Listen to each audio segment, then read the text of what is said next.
Hey guys, Emmy Fisher here again. I'm back with Navy Nomad.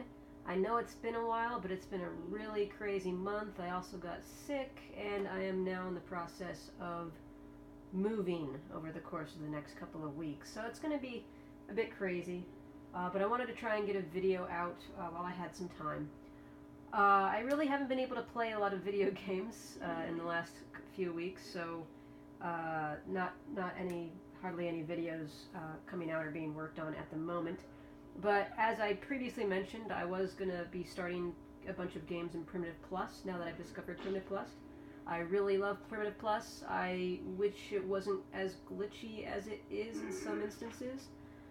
And it's not available on Extinction at this point. I hope they do get it there eventually. But I started a Primitive Plus game on Aberration. I was just kind of in the mood for something different. I'm really not a hardcore gamer. I'm a casual gamer, so I play what I want to play when I feel like playing it. And sometimes I feel like playing Ark, sometimes I feel like playing a different game, sometimes I don't feel like playing a game at all. So the videos aren't going to necessarily be on any sort of specific schedule. But there's a few things that I've learned about in Ark on Aberration that I want to talk about briefly, and then this will just be basically a sort of base tour and some tips for starting out on Aberration. One of the things I've discovered about Aberration after playing it for casually for a few days, I don't like it. I mean, don't get me wrong, Aberration's really cool. It's got that sort of pre-extinction vibe with all these destroyed structures, and it's really sort of Alice in Wonderland underground sort of thing. That's really cool. I like that idea. But in terms of the game itself, it's kind of annoying. I think the main reason it's really annoying is that there are absolutely like no flyers. Okay? It's not like you get a Pteranodon or something like that and you can start flying and branching off, things like that. Everything is tied to the ground for the most part until you eventually get a rock drake, but as a casual player that's like not really on my radar. So you're pretty much just stuck to the ground, and because of that everything moves a lot slower, it's a lot more time consuming, and frankly it's more dangerous. Additionally, particularly starting out with this game, I mean, if you think getting spawn camped in Scorched Earth is bad, I don't know, but I've had a lot worse luck getting spawn camped with Aberration than I do with Scorched Earth. I don't really know why that is, but it just seems like there's Ravagers and Raptors like everywhere. So that's been annoying. So it took me a while to get established. Water is really rare on this map. That's annoying. I mean, on Scorched Earth you expect it. Aberration, it's quite surprising. And when you do find water, it tends to be really dangerous. There's going to be a whole bunch of crabs and spinos and a lot of creatures by the water. With Scorched Earth, you know, if you find a well, there may be things around it, there may not be. It's not like it's not like you've got giant crabs and spinos trying to eat you in Scorched Earth. So that's really annoying, but you have to build near water for the most part. Another annoying thing is that there's no rain.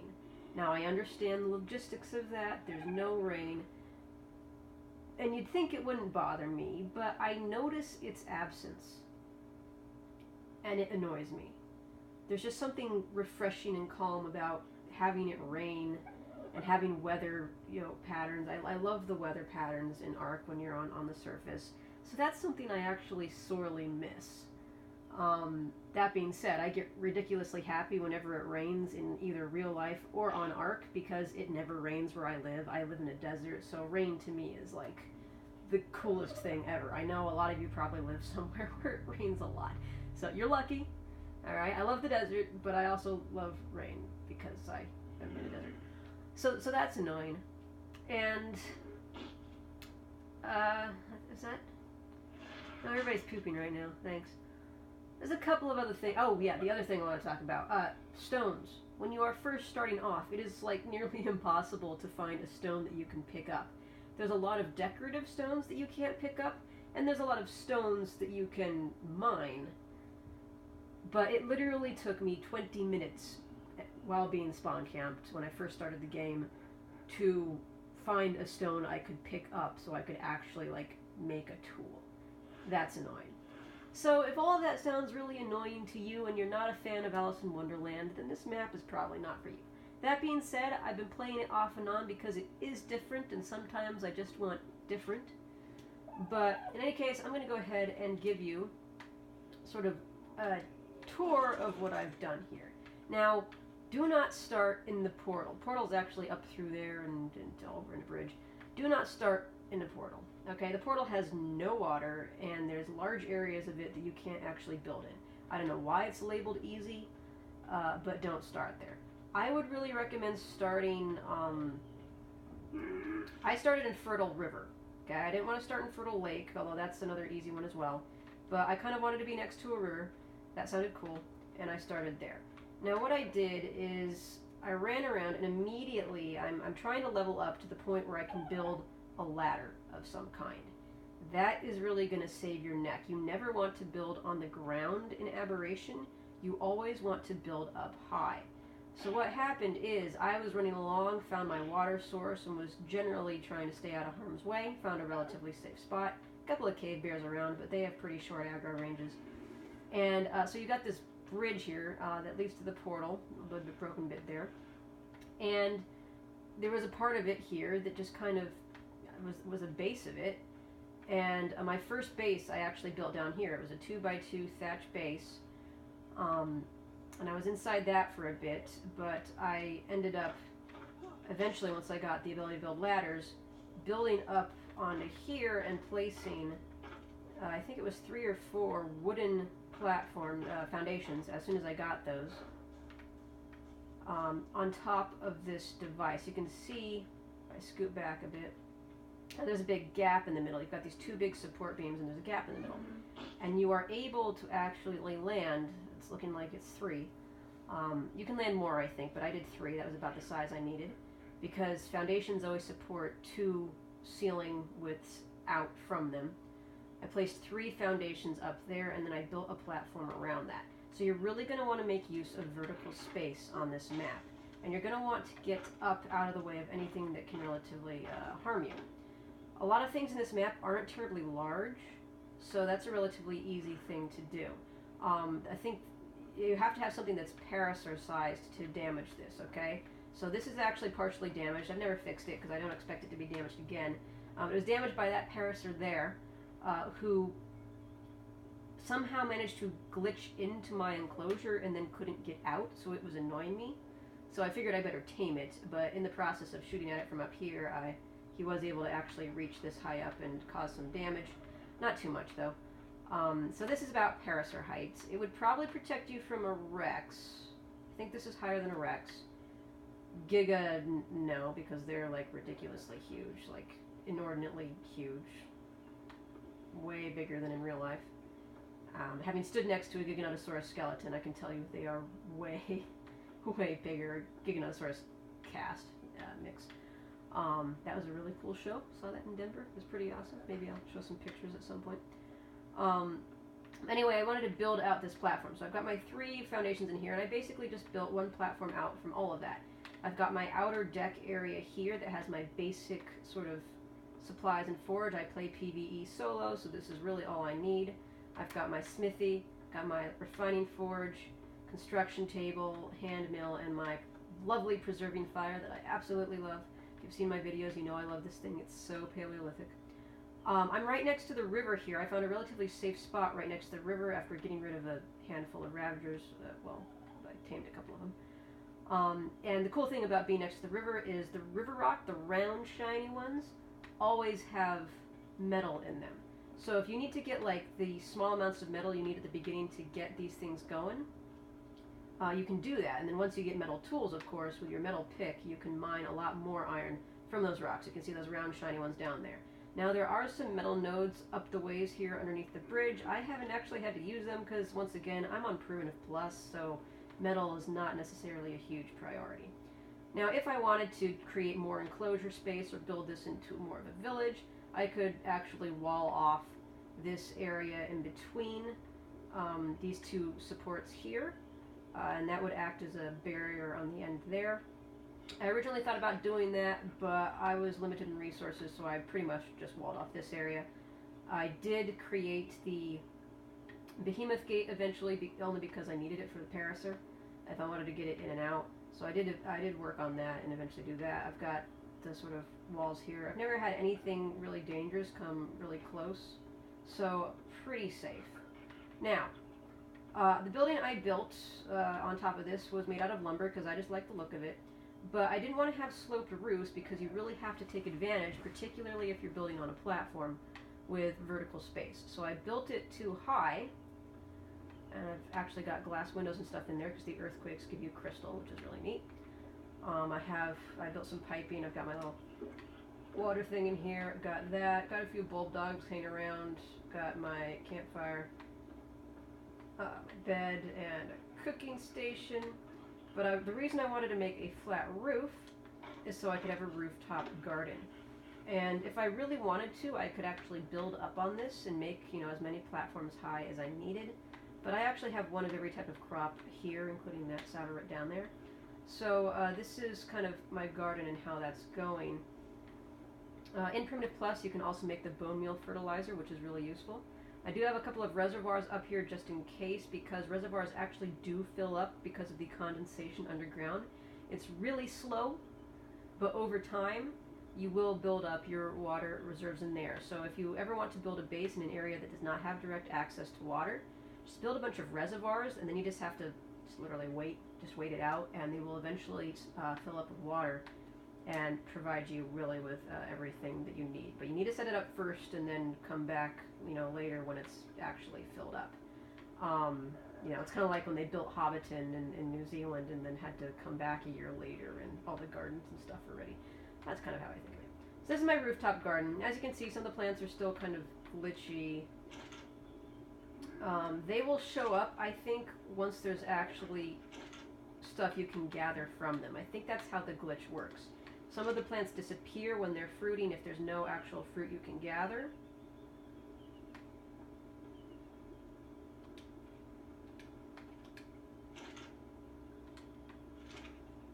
That must have just matured, because I know I planted that one late. So there you go. It disappears when it's fruiting, but doesn't have anything for you to gather, and I think it'll reappear once there's actually, items for you to collect.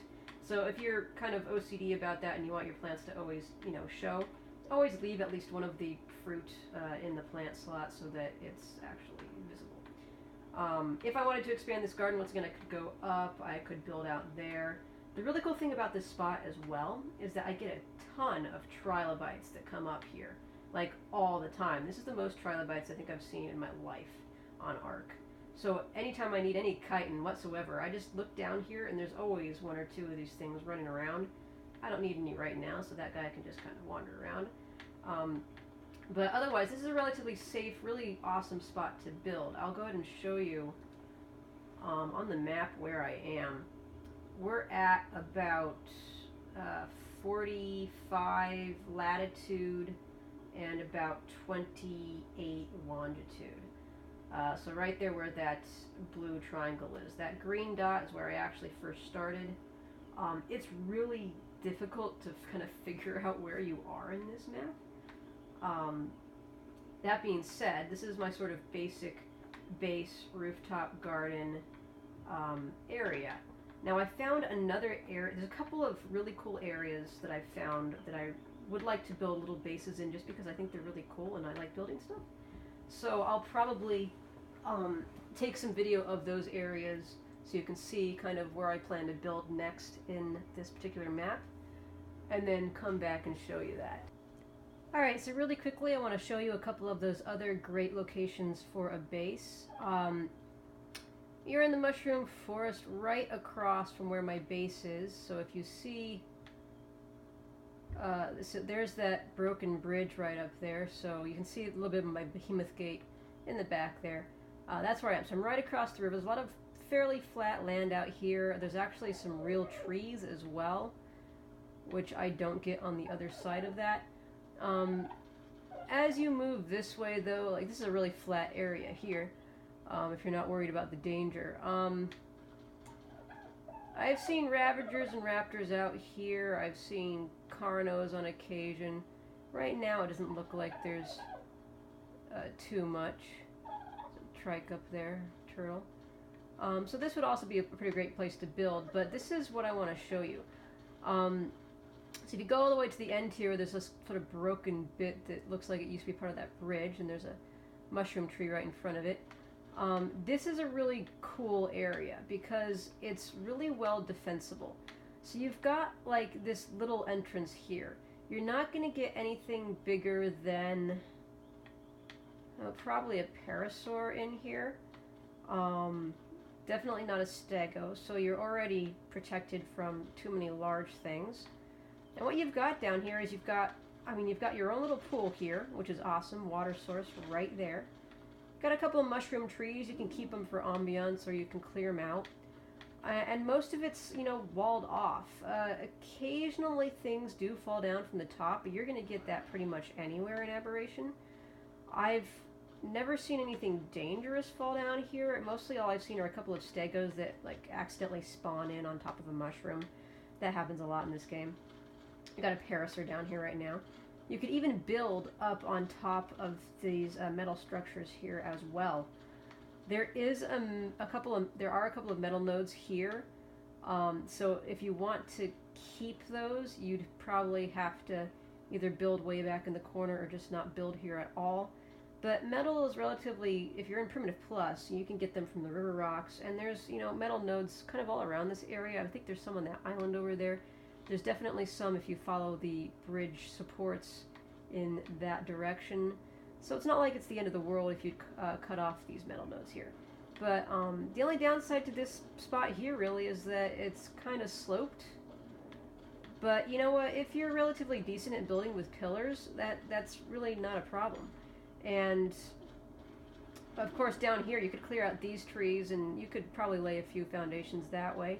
Or, build platforms up on here and create a sort of a tree house build with different levels in a central courtyard area.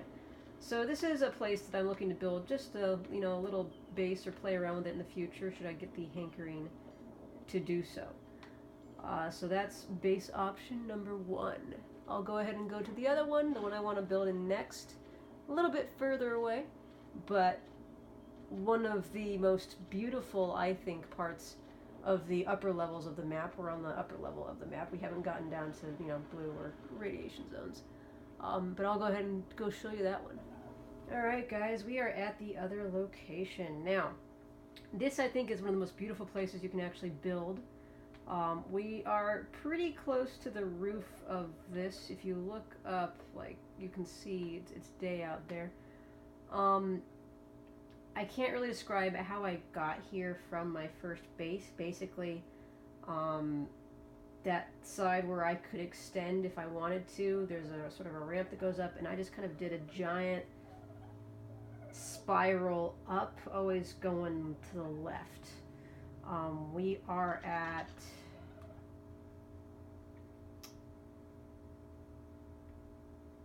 almost the same spot. We just scooted over a bit, so we're at about 4333. So yeah, once again, it's pretty hard to kind of give you an idea of where exactly we are. But anyway, there's like these huge tree trunks that go up. You've got these bridges here. You can enclose that off really easily, which is what I plan to do. There are a couple of metal nodes here. Depending on where you build, you can keep those or not. There's also a beehive, which is pretty awesome. But this is the place that we're talking about. It's gorgeous. You've got the water here, which is just beautiful. You've got the water falling from, up here. If you wanted, you could build ladders up to there and explore even further.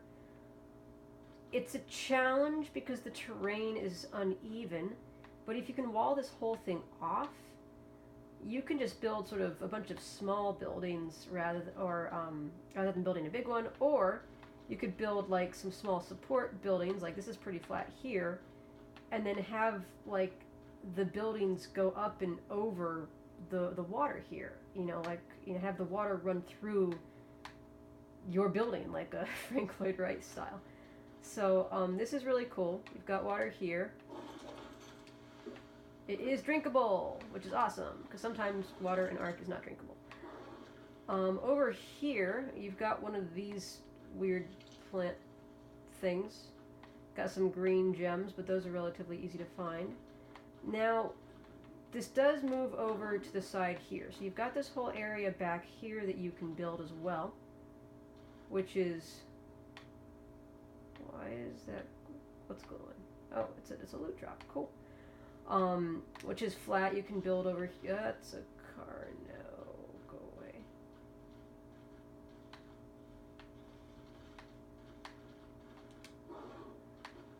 But this does actually go out to a ledge, and you could build fences and stuff around there if you wanted. You know, clear all that out, build some fences. Nobody would be able to go in there. Build a ramp down with a gate. You're cool to go. You've got one of those terminals right there. A lot of flat areas around here as well. Alright, so there's a lot of building opportunities for this area. But if you want to just stick in this sort of beautiful area here, which is my plan, I just build, you know, a gate out there, build some fence foundations, build a fence around that, and nothing is really going to be able to get up there. That Carno accidentally chased me into this area when I first came up here. Thinking about taming it, because I think a Carno would be a good step up from a Ravager in terms of power and weight. Ravagers, of course, can jump, Carnos can't, but so I might tame that here in a second. But this is the other area I was talking about. It's gorgeous, it's got greenery, it's got water falling without the really annoying waterfall sound, and it just provides a sort of unique and challenging opportunity to build a base in there. So I think that's where I kind of want to build next. There's also a lot more sunlight up here in certain areas, so I find that really cool as well. In any case, once again, thanks for watching. Subscribe if you like the channel or want to see future builds.